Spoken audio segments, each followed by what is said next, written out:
வணக்கம், நல்லா இருக்கீங்களா? இது பட்ஜெட் பற்றிய உங்களில் இருவன்.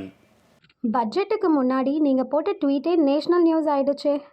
அதுக்கு தான் நான் பட்ஜெட் ஒதுக்கி ஸ்ட்ராட்டஜிக்கல் டீம் போட்டு வேலை பார்த்துட்ருக்கோம். பென்சில் போன்ற நிறுவனங்கள் தான் என் ஒன்றும் இல்லாத இந்த ட்விட்டை லைக்கு, கமெண்டு, ரீட்வீட் பண்ணி என்னை இங்கே உட்கார வச்சுருக்காங்க. ஆனால் ஒன்று, நீங்களாம் ட்ரோல் பண்ணவோ தான் என் மேக்கப்பும் இட்டு என் டோப்பாவும் இட்டு. பட்ஜெட்டுக்கான ப்ரிப்பரேஷன்லாம் எப்படி பண்றீங்க?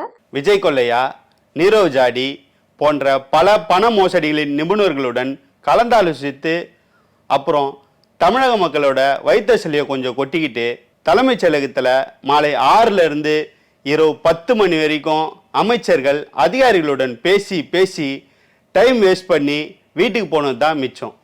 உங்களை பொறுத்தவரை பட்ஜெட்லாம் எப்படி வந்திருக்கு? நான் சொல்கிறத விட இந்தியா முழுக்க வந்திருக்க நாளிதழில் நீங்களே பாருங்கள்.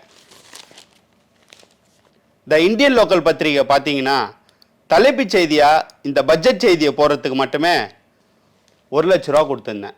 நல்லா போட்டிருக்காங்களா? தி பிந்து நாளிதழில் பார்த்தீங்கன்னா இந்த பட்ஜெட் செய்தியை போடுறதுக்கு மட்டும் 80,000 ரூபா கேட்டிருந்தாங்க. அடித்து பிடிச்சி 60,000 ரூபா பேசி இந்த மேட்ரை முடித்தேன். மக்கள் நம்புற மாதிரியே போட்டிருக்காங்களா? தினசனி இவங்கள நான் ஒரு பொருட்டாவே மதிக்கலை. ஆனால் இவங்க என்கிட்ட 5,000 ரூபா பேமெண்ட் வாங்கிட்டு என்னோட பொருளாதார அறிக்கையை ரொம்ப சிறப்பாக போட்டிருந்தாங்க. இந்த பட்ஜெட்டில் அப்படி என்ன இருக்குன்னு வாய் கூசாமல் கேட்குறவங்க டெய்லி நியூஸ் பேப்பர் படிச்சுட்டு தெளிவாக இருக்காங்கன்னு மட்டும் தெரியுது. இந்த பட்ஜெட்ல உங்களுக்கு நெருக்கமான பட்ஜெட் எது? மகளிர் சுய உதவி திட்டம் 1000 ரூபாய் ஒரு அமைச்சர் சொன்னது என் நினைவுக்கு வந்தது. நீங்களா எப்படி பேருந்தில் வரீங்க? ஓஷி. அப்புறம் இன்னொரு அமைச்சர் சொல்லியிருந்தாரு, காலேஜ் போகிற பொண்ணுங்களுக்கு 1000 ரூபா வாங்கின்னு அவங்க பாய் ஃப்ரெண்டும் கூட வீட்டில் சொல்லாமல் ஜாலியாக போகலாம் அப்படின்னு சொல்லியிருந்தார். அந்த 2 தான் என் மனசில் இன்ன வரைக்கும் நிற்குது. எதிர்க்கட்சிகளோட விமர்சனங்களை பத்தி என்ன நினைக்கிறீங்க? நான் செய்கிறதெல்லாம் பார்த்துட்டு சரியாக தானே விமர்சனம் பண்ணுறாங்க. அப்படி பார்த்தா நான் உருப்படியாக ஒன்றுமே செய்யலை. கடன் எல்லாமே கட்டுக்குள்ள இருக்கா? எந்த வகையில மற்ற மாநிலங்களை விட தமிழ்நாடு தனித்துவமா இருக்கு?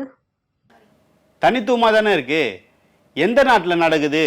தினந்தோறும் ஒரு சட்ட ரீதியான சிக்கல்கள், பெண் பாலியல் வன்கொடுமைகள். வேறு மாநிலங்களுக்கு பிரிட்ஜு கட்டணும்னா தமிழ்நாட்டிலேருந்து மலையை உடைச்சி கொடுப்போம். வேறு மாநிலங்களில் குப்பையை கொட்டணும்னா தமிழ்நாட்டில் இடத்த கொடுப்போம். இது போல் எல்லா மாநிலங்களையும் கம்பேர் பண்ணும்போது தமிழ்நாடு தனித்துவமாக தான் இருக்குது. கடன்லாம் கட்டுக்குள்ளே இருக்கான்னு கேட்டிங்கன்னா ஆமாம், கட்டுக்குள்ளே தான் இருக்குது. வாங்குகிற கடனை எப்படி முறையாக செலவு பண்ணுறோன்றது தான் முக்கியம். நான் முதல்வராக பொறுப்பேற்ற அடுத்த நாளே டிஃபெண்டர் கார் வாங்கினேன். என் வாட்சி, என் பையன் வாட்சி, என் மருமையன் வாட்சி, என் பேரன் ஹாப்பி ஃபண்ட் அவரோட வாட்சி, இது எல்லாத்தோட பட்ஜெட்டை கேட்டிங்கன்னா உங்கள் தலையே சுற்றி போயிடும். தமிழ்நாட்டோட எதிர்காலத்தை மனசில் வச்சு தான் 9.29 லட்சம் கோடியை கடனில் வச்சுருக்கேன். பட்ஜெட் முடிஞ்சிருச்சு, அடுத்ததா என்ன பிளான்? வீடியோ முடிஞ்சிச்சு, வீட்டுக்கு போய் தூங்க வேண்டியது தான். 2030க்குள்ள தமிழ்நாட்டை வறண்ட பாலைவனமாக மாற்றுறது தான் திராவிட மாடல் ஆட்சியோட திட்டமே. தமிழ்நாட்டை வச்சு முடிஞ்ச லெவலுக்கு சுற்றிட்டு போகிற வரைக்கும் எங்களுக்கு ஓய்வே கிடையாது. நன்றி, வணக்கம்.